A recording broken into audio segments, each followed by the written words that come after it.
Thrill not with us today. And I think everybody right now could go ahead and salute the one and only Mike Crudelli, who inspired me to fire on real quick, realizing that I had not canceled the event. But why would I?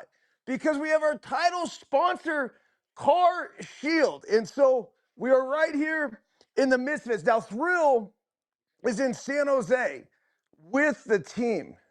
And he is doing this. I don't know where in the Cal League he actually is. So for the chat that's firing, Pete, Paulie, Kristen, Rev, I mean, it just keeps going. Crudelli, I mean, it's Crudelli, Battleborn. I mean, you guys, I love how, especially you, Crudelli, you pick your spots to come on. But here we are. It's 4-1 Milwaukee.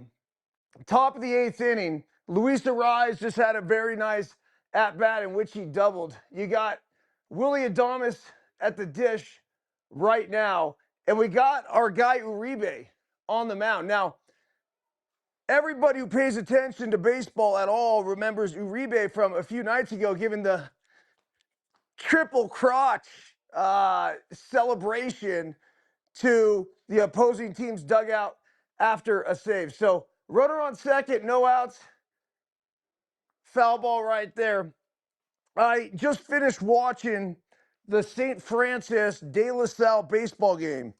And, man, it was a good one. Take a look here. But you had a few former LTP guys there, including Landon King, who hit an absolute bullet to right field. This is going to get the runner over. Now, unfortunately, right here in this situation, you're not playing for one run, right? We're playing for multiple runs. So the thought and idea in the 8th inning of getting a guy over, it's kind of nice, but I mean, at this point, you only have so many outs left. So here's Matt Chapman. Chapman just 2 homers on the year. It had been a long time since he actually hit when I was reading an article about it. And it's really interesting because he was talking about all the different changes he made, right? As far as trying to shorten his swing, trying to lengthen his swing, trying to let the ball travel deep, trying to catch the ball out front. I think you sort of search for everything. And I think more than anything, it was just in his head. So 2 outs here now as Chapman heads back, and you got the Brewers going out to make a move. Now, the Brewers, I think, I don't say the antithesis of the San Francisco Giants, but certainly a team that has figured out how to score runs over 5 a game. And this is Bryce Eldridge here. Eldridge, look at those numbers. I mean, if you haven't seen an entire roster inflate their numbers in one day, that 19-run, 25-hit performance that they had the other night in Colorado. But Eldridge, and I mentioned this last week, cheers everybody, every time I've seen the guy take an at-bat, he has a quality at-bat. Now, as I say this, runner on third base, 2 outs. But it's curious because you see a team score 19 runs, get 25 hits, and then they get pounded right after that. So it's baseball, it's just how it works. So here's Uribe with the runner on third. Eldridge, a fastball right there. We'll get into the St. Francis game in a minute because St. Francis had runners at first and second. They had the CCS Player of the Year actually up to bat. It was a real kind of, I'd say, debate, and you still could probably debate it, whether or not you would have him bunt in that situation.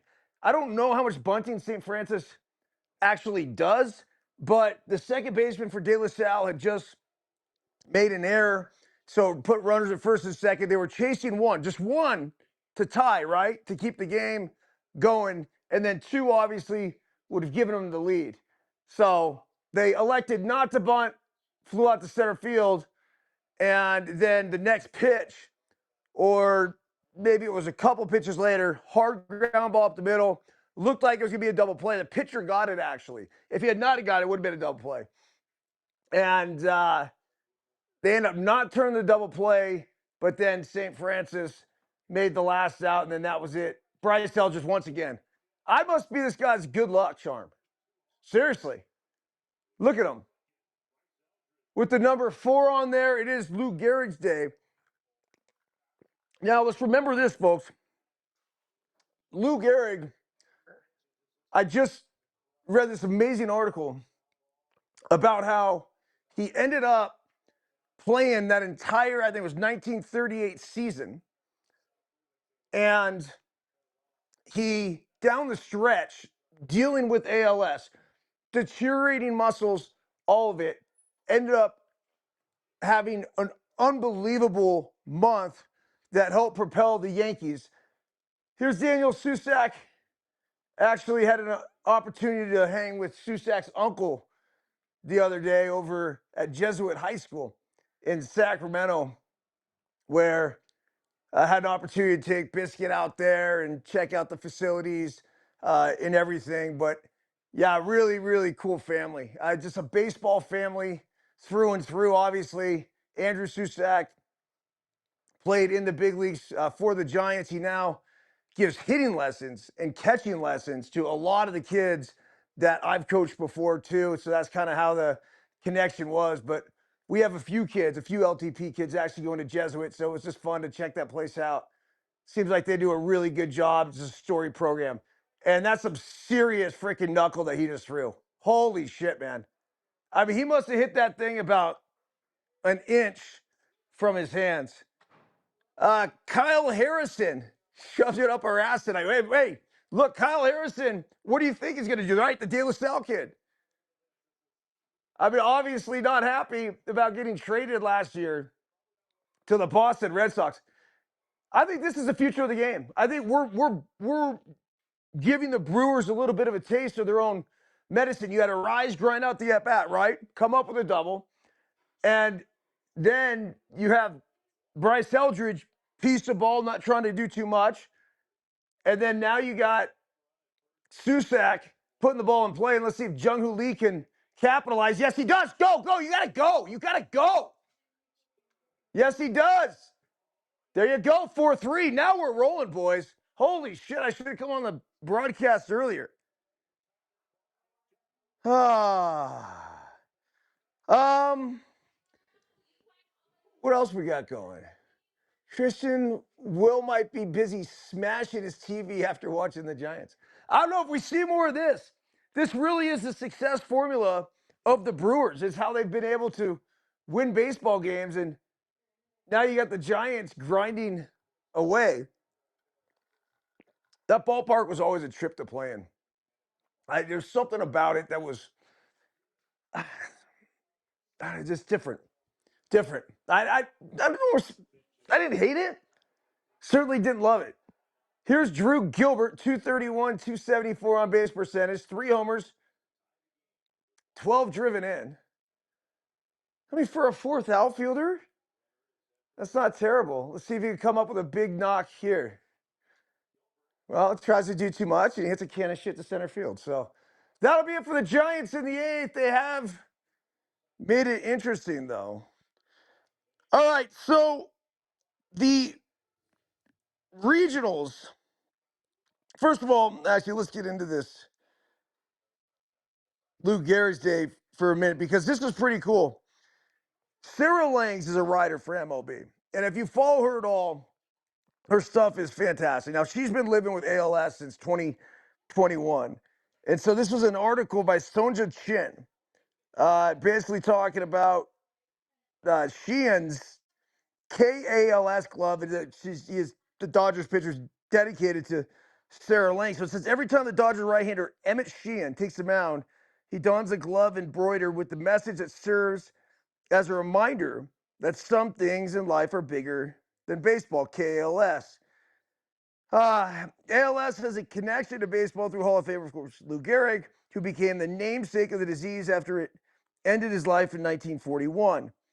Damn, so that went quick, right? It was 1939 where he gave the speech.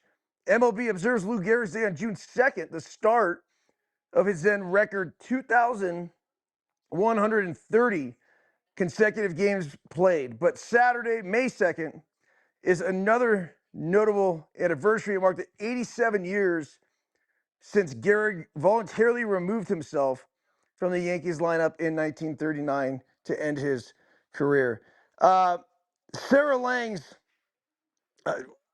thoughts and prayers and daily are with her, but it's incredible because I don't know where she is in the physical state and dealing with the disease, but she has continued to just be an absolute champion, working for MLB and everything else. So raising one up, pouring some out for not only Lou Gehrig, obviously, but Sarah Langs, who continues to fight and battle, and then Emmett Sheehan for recognizing this and bringing it to all of our attention. All right.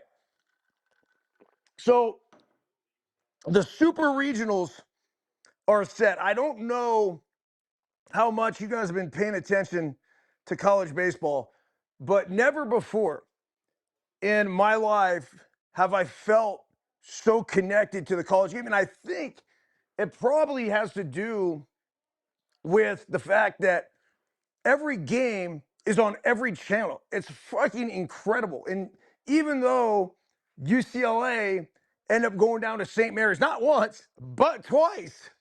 And our guy, Ian Armstrong, Crudelli, the Half Moon Bay kid, basically sent UCLA home and knocked them out. Unbelievable. A home run over the batter's eye, a run scoring single on a ground ball. You call it the first base, but it basically was a ground ball to the right side of the infield. He hit two of them, and both of them burnt the Bruins in this defense that they were putting on. I don't know what the hell you call this defense. You had the first baseman basically playing on the grass in between first and second, about a quarter of the way down the line. I talked about the Daily Hustle yesterday. That hurts. And after it burnt you the first time, it's like, okay, do we stick with it? They stuck with it. And again, I mean, I can sit here and second guess all I want, but if it ends up saving a run in a huge situation, then everyone's like, see, this is what I told you. But the more we watch shit like this, like the Giants just had last season, the more you watch the Milwaukee Brewers, hitters now are starting to get smart. They're starting to make adjustments. They're starting to figure out we can't just try to pound balls up the middle. Dude, the middle's closed, right? It used to be the big thing, middle's open, middle's open. The middle's not open. You have a second baseman or a shortstop playing behind second base nearly every fucking hitter in the big leagues. So hitters now, hopefully, they're going to continue to make the adjustment, find the holes, see the openings. You think Ian Armstrong didn't look at that defense and be like, dude, this is a free hit right here. Fastball away, breaking ball away, doesn't matter. Boom, chop something over there. RBI, tied the game for St. Mary's. They end up walking the thing off, and just a heartbreaker for UCLA. We were burnt, dealt with too many injuries. We had our right fielder down. We had our number one pitcher down. And you could tell, I think the 27-game win streak took a toll on them. It's something that I can relate to because the year we won 20, we got to the postseason and ended up losing. The Angels actually won the World Series that year. It's all about getting hot at the right time. That's it. All right. So a ton of success, by the way, for number 4 seeds. UCLA was the big story of all the regionals that they were knocked out. So here are your regional winners. Athens and the home field for the first, I don't know, it's like 12 right here at least, held serve. It was Georgia winning in Athens, Auburn winning in Auburn, North Carolina and Chapel Hill, Texas and Austin, Alabama and Tuscaloosa, Oregon and Eugene, Mississippi State in Starkville, Kansas in Lawrence. That was really cool to watch their baby blue uniforms. They were going nuts in Lawrence. The first time I believe Kansas will be going to a super regional. West Virginia and Morgantown. That was the one. Yes, honey, how can I help you? What, looking at the screen? Yeah, but I have this screen, I have this screen, I have this screen. I got a lot of screens. You say hi to Tara. There we go. So you got Morgantown. This was a scene last night that I think captivated America. So West Virginia ends up walking it off. They beat Kentucky. They are going to host a super regional at home against Cal Poly. Obviously, Cal Poly is a team that came out of the Los Angeles regional after taking down St. Mary's.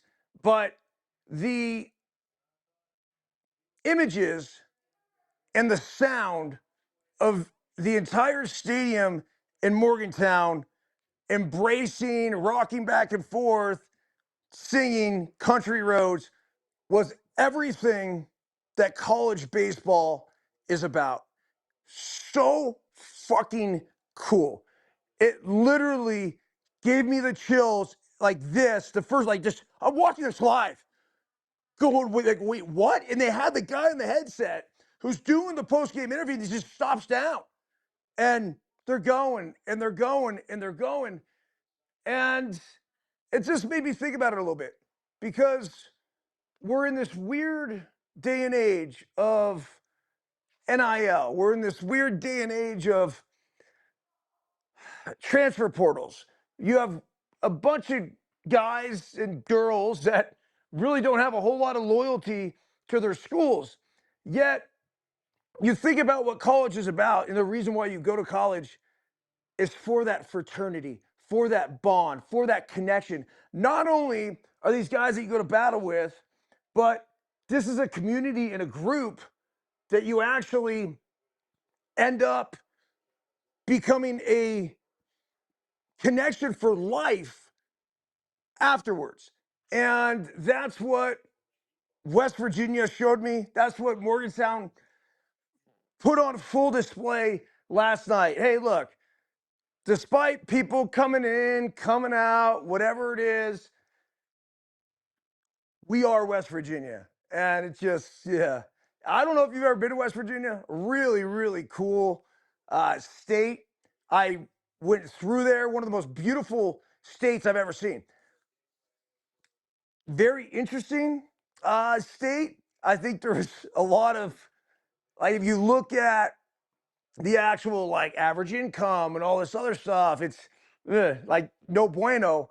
And you've dealt with a lot of math and a lot of other shit. Like, I did a lot of research as we rolled through there during the Try Across America on the way home.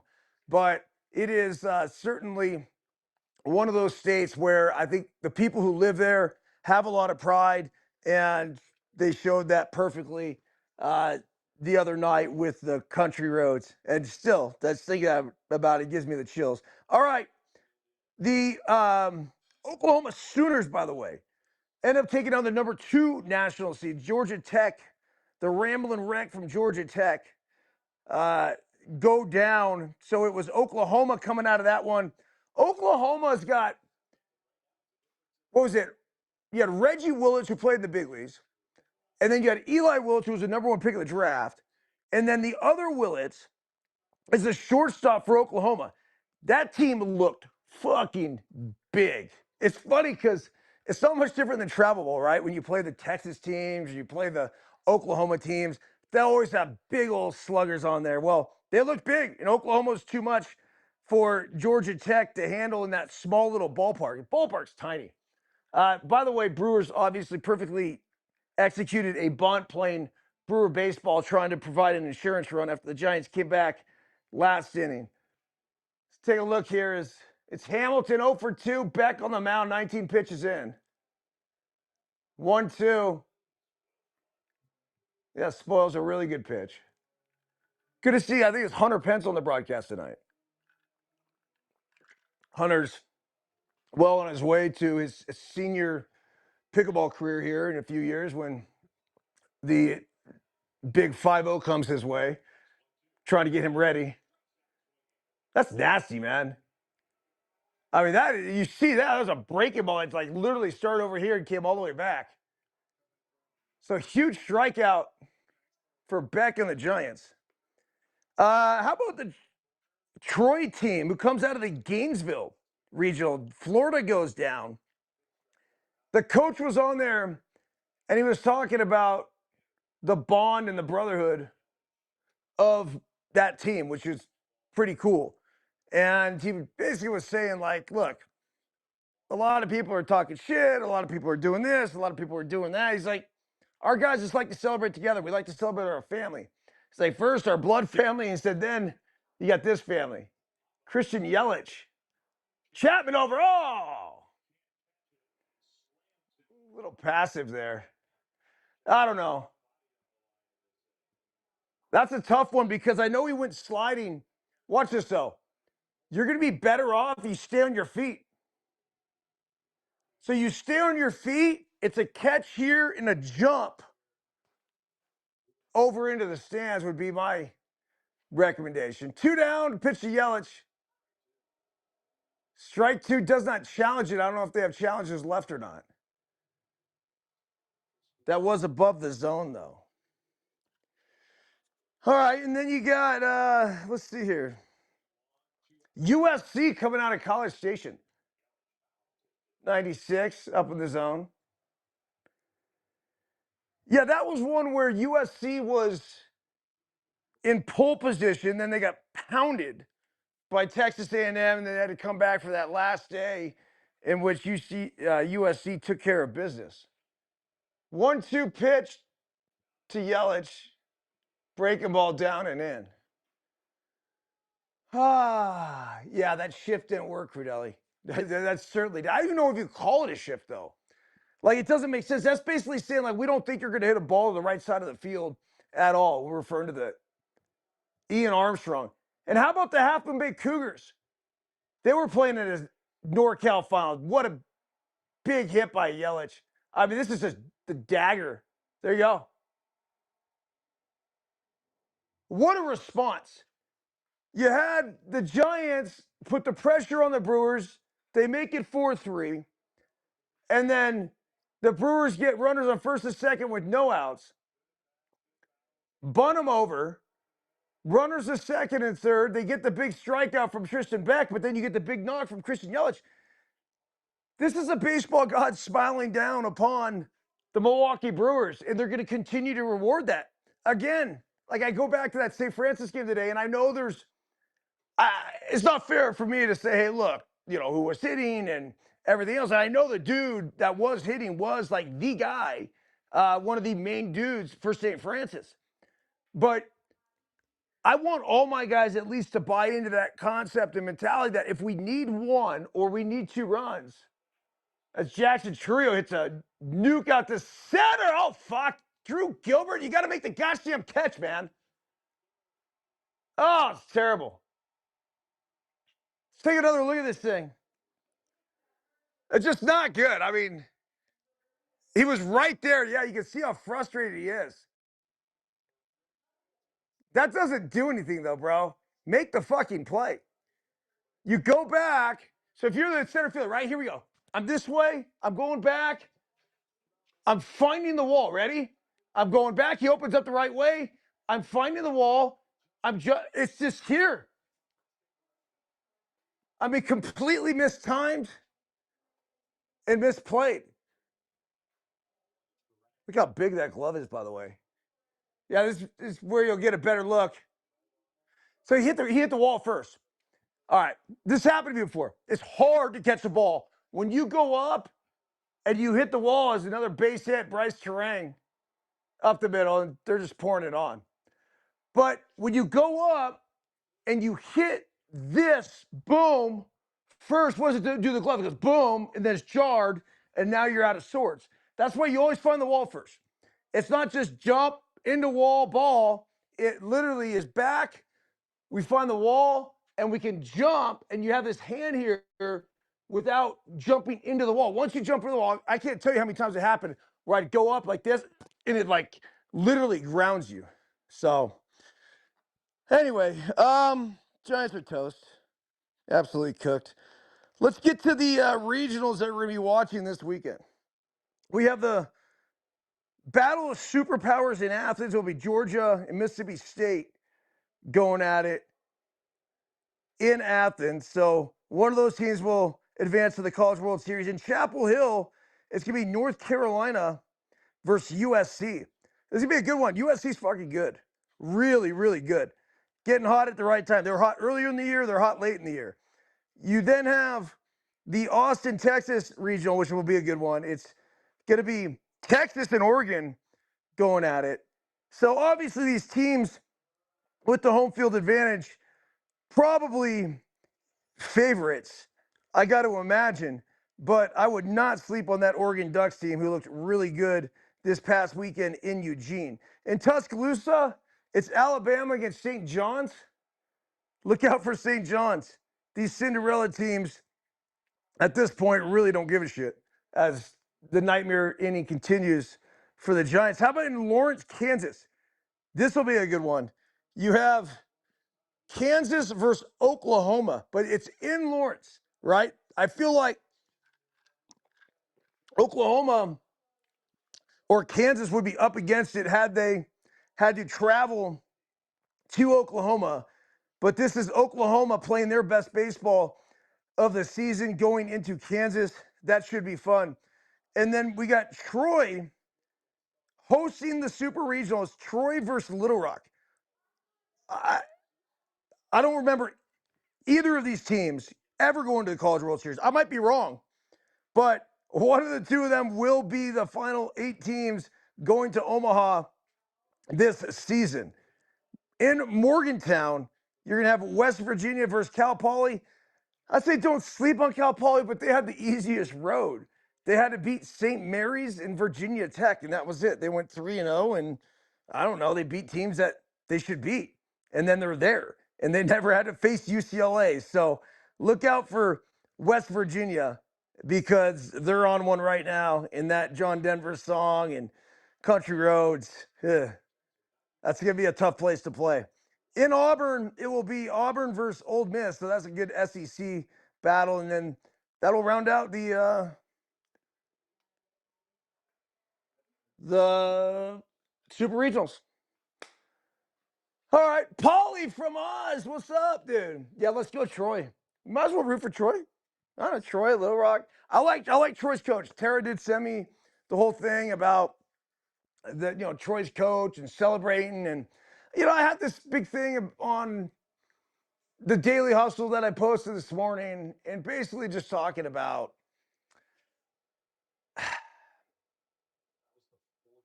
this game will chew you up and spit you out. That's it. And it was a message to all the young ball players because what's happening in the game, at the youth level it's disturbing. And whether it's PG celebrating it, there's actually, and this is really interesting because PG's taken down a couple posts. And I know one specifically where they were celebrating this sort of behavior.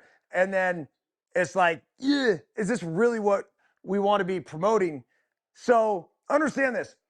And I've always said it, and this was my big thing. It's not like I'm this get off my lawn sort of dude where don't ever celebrate. I don't even care if you pimp a homer. But if you so much as look in that pitcher's direction or look in the opposing team's dugout, I got a fucking problem. Now, if you're looking at the opposing team's dugout because that opposing team was talking shit for X amount, like there's so many variables that happen, but still even be the bigger man, be the bigger person. Hit the nuke, look in your dugout, do whatever you want to do. I think that part of the celebration stuff is awesome. The part that's just getting so out of hand is the shit talking. And I think one of the reasons is that there's no retaliation. Nobody hits anybody anymore. The full-blown bench-clearing brawls rarely ever happen. Back in the day, that's how they settled that shit. I mean, Will tell you over and over and over again, right? That was it. But when there's no repercussions, when someone's like, I'm just going to talk shit, and I'm not going to get fined, I'm not going to get suspended, I'm not going to get hit, and we're not going to get in a brawl, then I'm going to keep talking shit. And that behavior is promoted. So that's why I actually somewhat like what the NC2A is doing. I do. Now, I think the umpire has a little too much power to figure out because the whole situation with the Georgia kid that hit the homer, pretty excessive celebration, certainly looked right at the Liberty dugout. Now, people were saying he was looking at his parents above the dugout. I don't know. I don't. But I do think that we need to bring sportsmanship back. It's important. It's important for the game, and we're protecting the game. going forward and passing on the next generation. I basically wrote it in the caption of the post, and I'm like, look, let's leave people, places in the game better than we found them. That's it. All right. Paulie knows the Troy's first baseman. Okay. Well, let's hop on the Troy bandwagon. We'll have the Deuces Wild hop on that. That's it, folks. I'd love to stick around for this ninth inning, but yeah. Like I said, we're pretty much cooked. Trevor McGill on the mound now. But I got dinner upstairs and a big weekend of pickleball and baseball ahead. Sorry for the late entrance. Sorry for the thrilled cancellation, but very thankful for our title sponsor, Car Shield. Thank you very much. It allows us to continue to do this on a weekly basis. Credelli, appreciate the text message to fire me up and get on here for a few minutes. Let's watch this, actually. I've changed my mind. I want to see this kid hit. Here we go. Casey Schmidt is 0 for 4, been hot all year. Pulls a breaking ball foul. 8-3, so chasing 5. 0 for 4 today, 2 strikeouts. The numbers are coming down a little bit, but he's still slugging 527. I mean, he's going to see a lot more of that if he keeps taking swings like that. How about that SF, man? We got to bring that road jersey back, right? Just the SF. That's my favorite Giants jersey of all time. 0 balls, 2 strikes. Fouled off. 97-mile-per-hour four-seam fastball. At this point, let's take a look at the standings. See what we got here.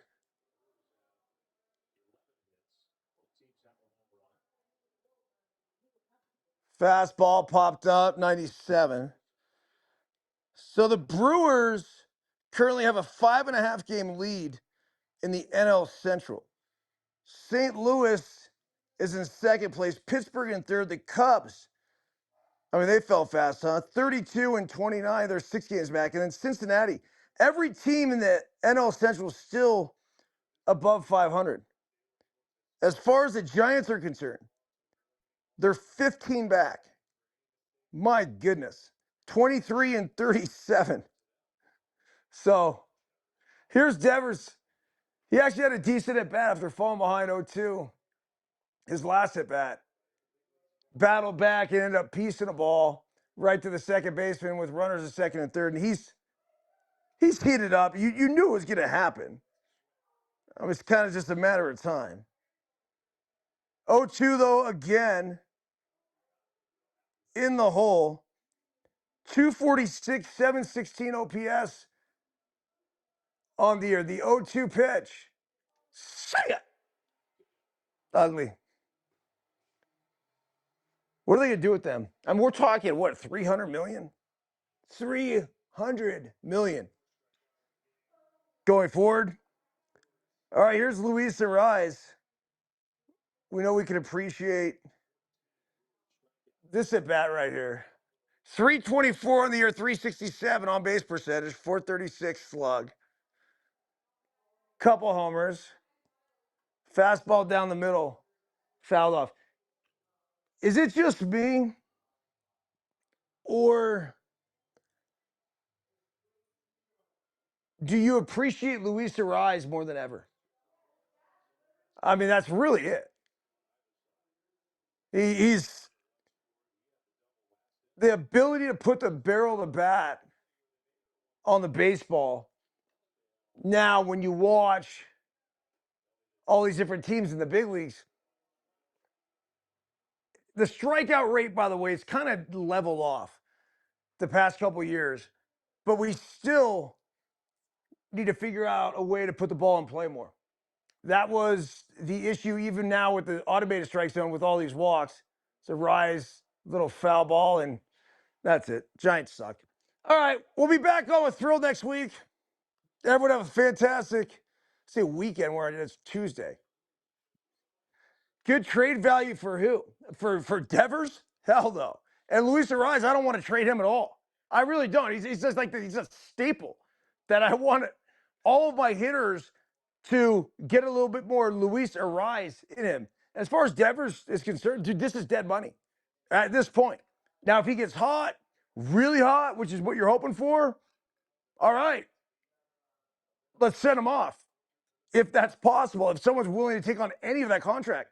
But until he has, I don't know, fuck, man, 20 homers, right? And he gets that average back up to near 300. It's just not happening.